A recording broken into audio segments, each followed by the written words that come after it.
Olá, estamos mais uma vez aqui para estudarmos a Palavra de Deus e vamos dar continuidade ao nosso estudo na carta de Paulo aos Gálatas. Estudamos no nosso último estudo Gálatas do capítulo 1, a partir do versículo 1 até o versículo 9, e vamos hoje tentar fechar esse capítulo 1. Então, vamos fazer a leitura aqui de Gálatas do versículo 10 até o versículo 24. Então diz assim a palavra de Deus: Por acaso eu procuro agora o favor das pessoas ou o favor de Deus? Ou procuro agradar as pessoas? Se ainda estivesse procurando agradar pessoas, eu não seria servo de Cristo. Mas informo a vocês, irmãos, que o evangelho por mim anunciado não é mensagem humana, porque eu não o recebi de ser humano algum, nem me foi ensinado, mas eu o recebi mediante revelação de Jesus Cristo. Porque vocês ouviram qual foi no passado o meu modo de agir no judaísmo, como de forma violenta eu perseguia a igreja de Deus e procurava destruí-la. E na minha nação, quanto ao judaísmo, levava vantagem sobre muitos da minha idade, sendo extremamente zeloso das tradições dos meus pais.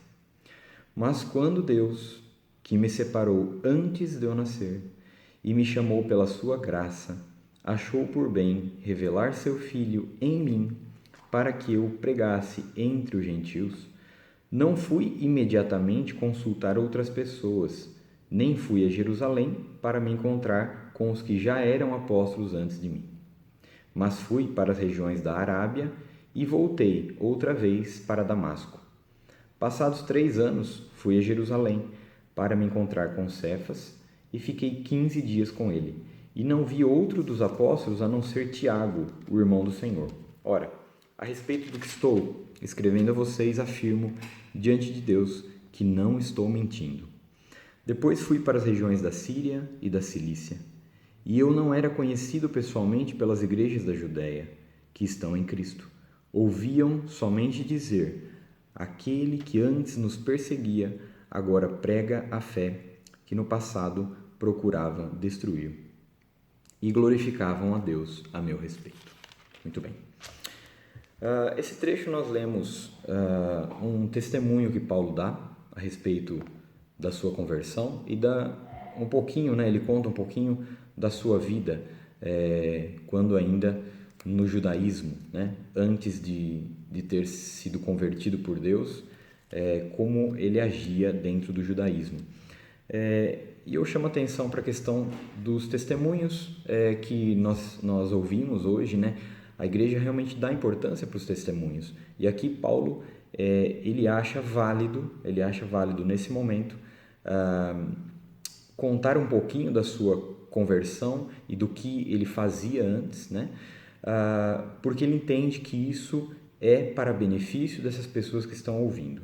E só um detalhe, sempre que nós damos espaço para testemunhos na igreja, ou se você vai dar um testemunho, preste atenção se aquele testemunho não está glorificando a você mesmo, Paulo não tem o intuito de glorificar ele mesmo aqui, até porque, como nós estudamos no último estudo, nós vimos que Paulo estava atacando alguns ensinos judaizantes aqui, de alguns mestres que estavam se infiltrando no meio das igrejas que ele havia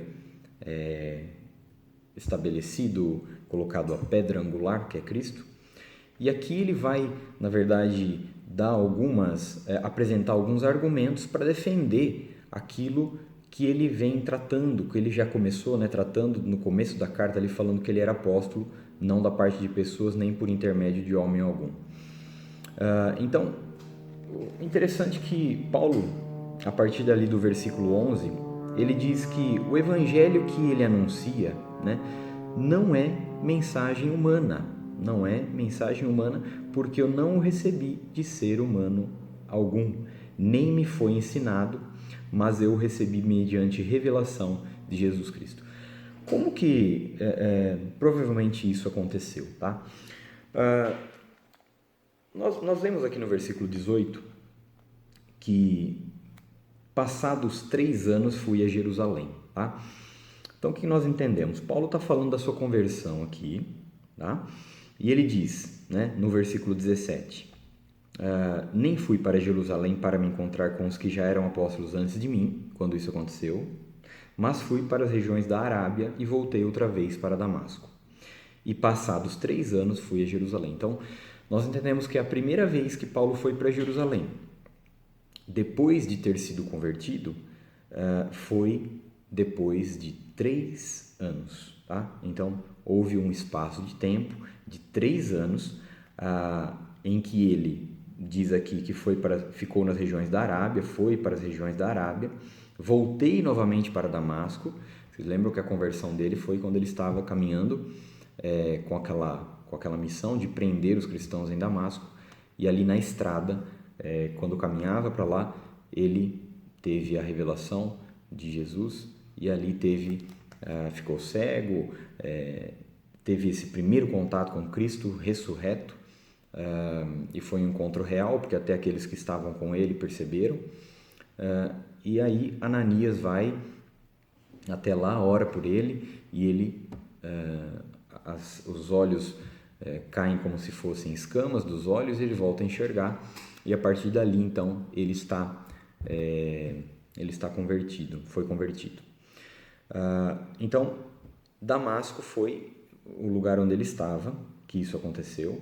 Então ele diz que foi para a Arábia, não foi para Jerusalém, e depois ele volta para Damasco, e aí depois que ele vai para Jerusalém. Interessante que quando nós lemos lá Atos dos Apóstolos, capítulo 9, né? É interessante que Atos capítulo 9, né? Nós lemos lá no versículo, a partir do versículo 18, diz assim: quando Ananias ora, imediatamente caíram dos olhos de Saulo umas coisas parecidas com escamas, e ele voltou a ver. A seguir levantou-se, foi batizado, e depois de comer sentiu-se fortalecido.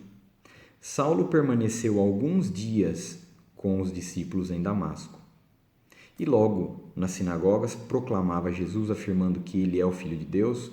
Todos os que o ouviam ficavam atônitos, né? Não é esse que exterminava o que exterminava em Jerusalém, aqueles que invocavam o nome de Jesus. E aí, no 23, nós vemos que decorridos muitos dias, os judeus resolveram matar Saulo, mas ele ficou sabendo do plano deles, e eles acabaram guardando as entradas da cidade para pegar e matar Paulo. E aí os discípulos pegaram Paulo e desceram ele pelo muro. E aí diz no versículo 25, mas os discípulos de Saulo tomaram de noite, colocando num cesto, desceram-no pela muralha. E o 26, quando chegou a Jerusalém, Saulo procurou juntar-se aos discípulos de Jesus, porém todos tinham medo dele, não acreditando que ele fosse discípulo. É interessante que o versículo 19, em que ele, depois que ele é batizado, ele comeu, sentiu-se fortalecido, e Saulo permaneceu alguns dias com os discípulos em Damasco. E o versículo 20, e logo nas sinagogas proclamava Jesus, afirmando que ele é o Filho de Deus. Entre o versículo 19 e o versículo 20, muitos teólogos entendem que há um espaço de tempo aqui, e esse espaço de tempo é justamente esse espaço de tempo que Paulo diz aqui em Gálatas de 3 anos. Porque as coisas são... Se nós juntarmos esses textos, né, nós vemos em Gálatas que não fui para Jerusalém, quando isso aconteceu, para me encontrar com os que já eram apóstolos antes de mim, mas fui para as regiões da Arábia. E voltei outra vez para Damasco. Né? E aí, quando nós vamos para Gálatas, nós lemos no 19, Saulo permaneceu alguns dias com os discípulos em Damasco. E se voltarmos para Gálatas, ele diz no 18, passados 3 anos fui a Jerusalém, e quer dizer que esses 3 anos em que ele ficou na Arábia e ficou alguns dias em Damasco, né? esse período de tempo teria durado 3 anos, e aí sim ele teria ido para Jerusalém.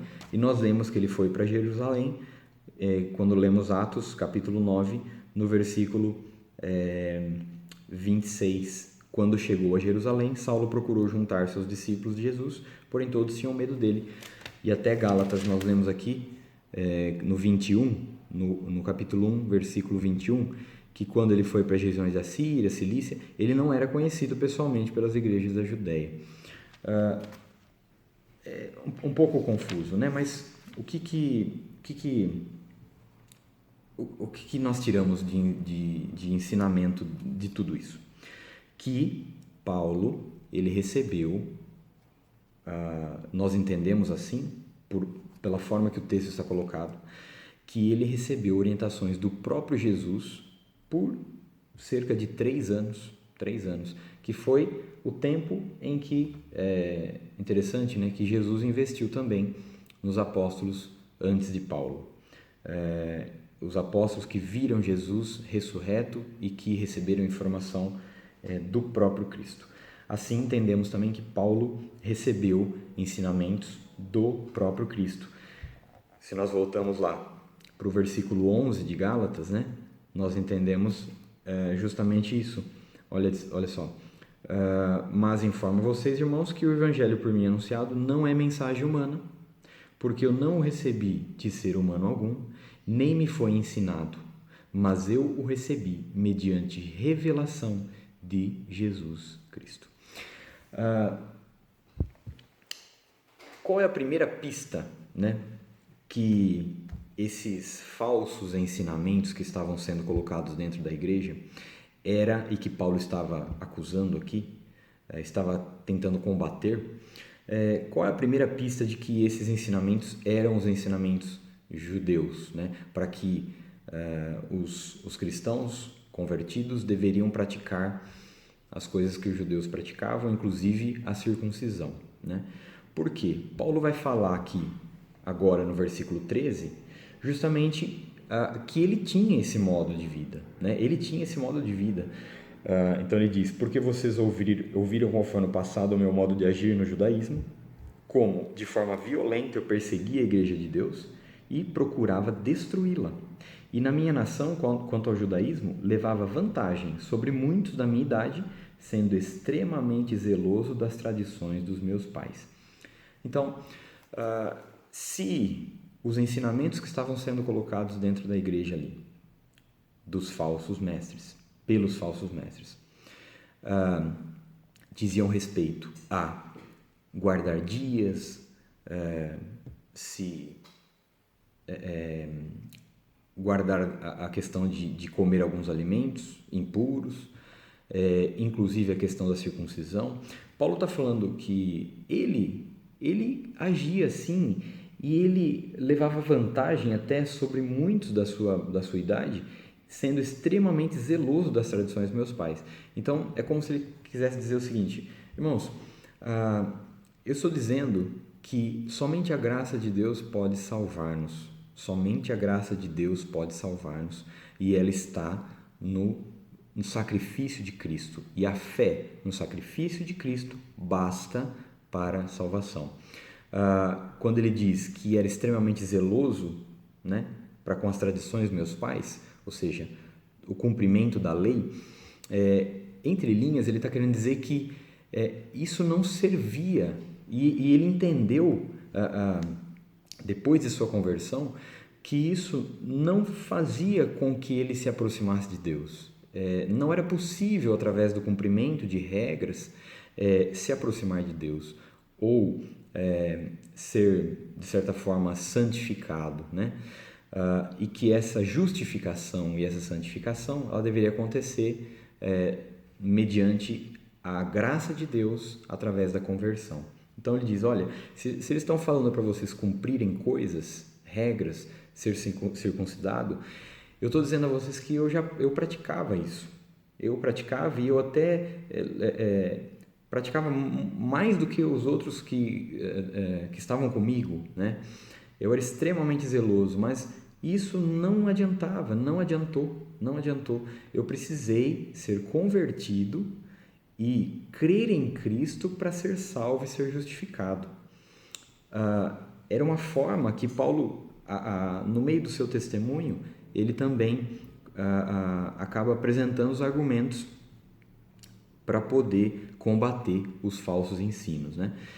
E aí, no versículo 15, ele diz: mas quando Deus, que me separou antes de eu nascer e me chamou pela sua graça, achou por bem revelar seu Filho em mim, para que eu pregasse entre os gentios, não fui imediatamente consultar outras pessoas. Esse mas, no versículo 15, é importante. Esse mas é importante. É como se Paulo tivesse chegado até o versículo 14, né, dizendo que ele era fiel ao judaísmo, ele era extremamente zeloso das tradições de seus pais, se levava vantagem em relação a outros da sua idade, inclusive perseguindo a igreja de Deus. É como se ele estivesse dizendo que isso, se continuasse dessa forma, ele estaria perdido. Então, quando ele coloca esse mas, ele vira a página. Então, esse mas define o que seria agora a verdade na vida de Paulo. Então, eu praticava tudo isso. Mas, quando Deus, que me separou antes de eu nascer e me chamou pela sua graça, olha só, ele usa a palavra graça, essa palavra é importante aqui, tá? Porque Paulo falou no versículo 14 a respeito de cumprimento de leis, né? Cumprimento de leis que era o que os falsos mestres estavam tentando colocar dentro da igreja aqui. E Paulo diz que quando Deus, né, o chamou pela sua graça, achou por bem revelar seu Filho em mim. Interessante que Paulo, ele tem o entendimento, ele tem o entendimento que mesmo quando ele praticava as coisas que praticava contra a igreja de Deus, contra as pessoas que seguiam Cristo, quando ele praticava essas coisas, Deus já o havia escolhido e já o havia separado antes dele nascer. Isso é importante. E eu até, pensando em tudo que está acontecendo, né? E todas as coisas que nos acontecem, né? Olha, Paulo não agiu bem para com a igreja. Ele perseguiu, ele matava os cristãos, ele prendia os cristãos. Ele não agiu bem para com os seguidores de Cristo. Ele foi um carrasco, ele perseguiu, as pessoas tinham medo dele, né? Ele fez tudo isso. Mas ele fez tudo isso sendo um escolhido de Deus já, né? Ele declara isso aqui porque ele tem entendimento disso, né? Inclusive, todo o esforço dele para cumprir a lei e ser aceito por Deus, que ele cita no versículo 14, tudo isso mesmo sendo inútil, ele praticou essas coisas sendo um escolhido, né? Sendo um escolhido. Só que ele entende que ele havia sido escolhido por Deus antes dele nascer, ou seja, no ventre. E no tempo correto, no tempo exato, Deus o chamou pela sua graça. Ou seja, Paulo entende que o tempo de Deus chegou no momento e que ele realmente iria viver a vida cristã. Esse momento chegou, ou a eternidade, né? A vida eterna, que ele iria renascer, né? Esse momento chegou quando Deus o chamou, né? Mas ele já era um escolhido. É interessante que quando nós estudamos os evangelhos, nós vemos ali por várias vezes, né, é colocado assim para nós que o tempo ainda não havia chegado. Então não aconteceu isso com Cristo porque o tempo não havia chegado. Quando nós estudamos lá João capítulo 7, nós vemos que por 2 vezes é colocado assim, eles queriam prender, né, os judeus, as autoridades religiosas queriam prender Jesus, as autoridades queriam prender Jesus, mas ninguém lhes pôs a mão porque ainda não havia chegado a hora. Então, a hora de Deus é a hora que é a hora de Deus, né? Nada acontece antes daquilo que Deus decide, nada acontece depois, nós não conseguimos adiantar para Deus alguma coisa. O momento em que Ele decide estabelece a sua vontade, as coisas acontecem. E é interessante que tudo que Paulo viveu, olha só, ele perseguiu a igreja, ele tentou se aperfeiçoar no cumprimento das leis. Ele tentou fazer isso. E Deus, de certa forma, permitiu que isso acontecesse porque isso formaria Paulo. Olha, foi importante ele ter tentado seguir a lei para agora ele entender que ele nunca conseguiu. Foi importante ele ter perseguido a igreja. Foi importante para ele, para que agora ele pudesse entender o que é ser perseguido, para que ele pudesse entender o que é sofrer por Cristo. Então, tudo que acontece, seja, né, voltamos de novo para a questão do que está acontecendo aí, dessa pandemia, de tudo, tudo que acontece, existe um propósito de Deus por trás disso, e que se você não conseguiu compreender o que é que Deus quer agora da sua vida, você vai compreender ainda, né? Você vai compreender. Deus utiliza todas as coisas, né? Inclusive as coisas que nós entendemos que são coisas ruins, né? Deus, ele é o Senhor de todas as coisas, ele pode usar o que nós entendemos como mal para o nosso bem, né? Vocês lembram do exemplo de José, que foi vendido pelos seus irmãos? E depois que, no desenrolar da história, ele diz, olha, para os irmãos, o que vocês me fizeram de mal, Deus o tornou em bem. Então, tudo isso foi importante, inclusive, para Paulo, para que agora ele pudesse ter esse entendimento. E é o testemunho que ele está dando. Ele fala, irmãos, estão tentando ensinar a vocês algumas coisas aí, só que eu praticava isso e eu adianto a vocês que não adianta, que vocês nunca vão conseguir atingir nada cumprindo regras, né? Mas tudo é feito pela graça, tanto é que ele coloca essa palavra. Mas quando Deus, que me separou antes de eu nascer, me chamou pela sua graça, achou por bem revelar seu Filho em mim, para que eu pregasse entre os gentios. Só um detalhe aqui, a palavra que é colocada, né, é que Deus achou por bem revelar seu Filho em mim, ou seja, na pessoa de Paulo. Só um momento. Voltando aqui. Então eu havia dito, né, que Paulo, quando ele diz que Deus o chamou, né, pela graça, Deus achou por bem, né, no versículo 15, e já entrando no versículo 16, Deus achou por bem revelar seu Filho em mim para que eu pregasse entre os gentios. Essa palavra em mim é uma palavra importante, né, porque ela nos faz entender que Cristo não somente foi revelado a Paulo, mas ele foi revelado em Paulo. O que significa isso? Isso acontece conosco também, né? Quando a verdade foi dita a você e Cristo foi revelado a você, né?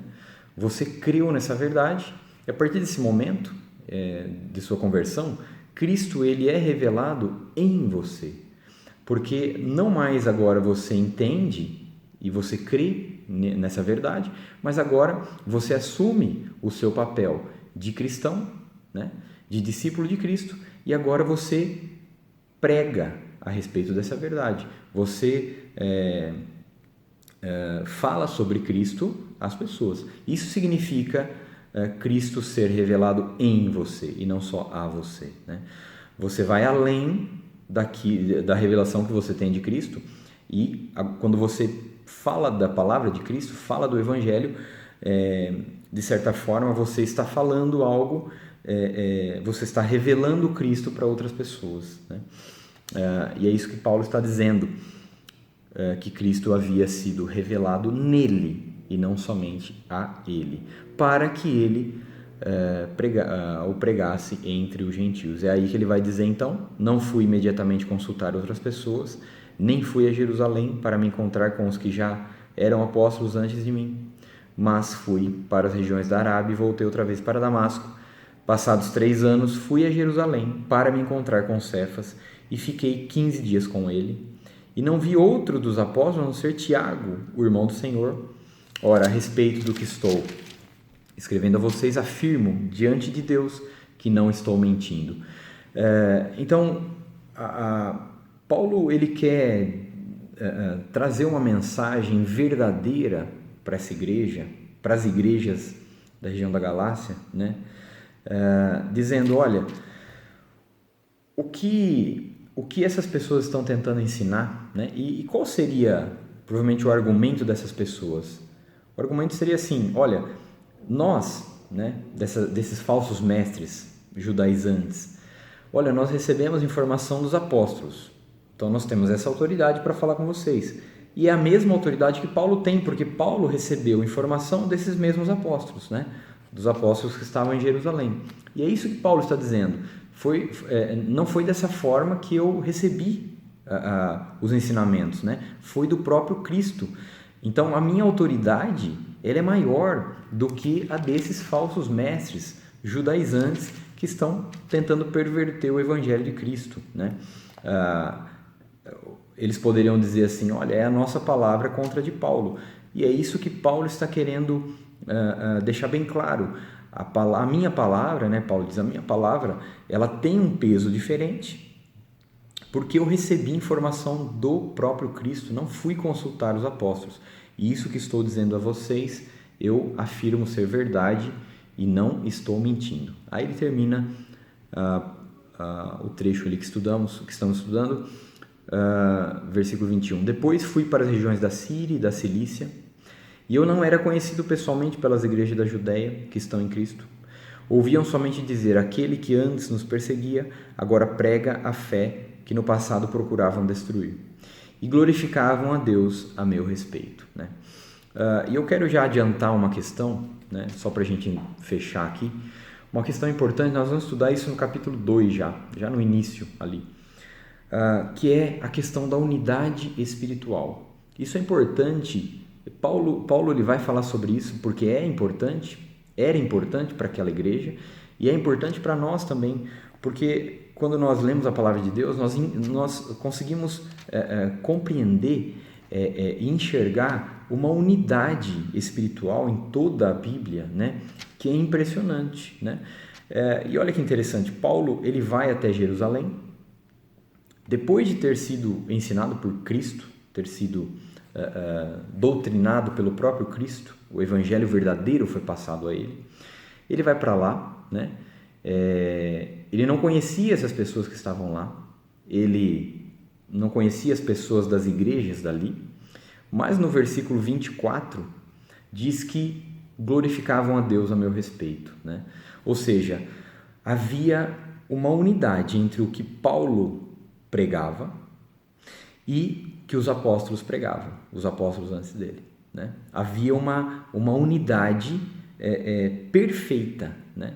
Então, mesmo Paulo sem conhecer aquelas pessoas, apenas ouviam dizer, né? Ouviam dizer que, olha, esse é aquele que perseguia a igreja. Conheciam ele de perseguidor, mas não agora de convertido, né? Não depois. Só que quando ele se apresenta como agora pregador da fé que ele perseguiu, né? Que ele se apresenta como convertido, eles glorificavam a Deus a respeito de Paulo, né? Por quê? É como se houvesse uma aprovação por parte dos apóstolos e das igrejas ali que ele acabou visitando, né? Que mesmo sem conhecê-lo, glorificavam a Deus a respeito dele, porque viram realmente o que havia acontecido na vida de Paulo, né? E aí nós encerramos essa parte. No próximo domingo iremos continuar, iremos entrar no capítulo 2, né? E temos muitas coisas para estudar ainda dentro dessa carta de Paulo aos Gálatas. Então vamos ficar juntos aí e tirar esses tesouros que estão guardados nessas palavras, né? Tenham todos uma boa semana, fiquem com Deus e até a próxima.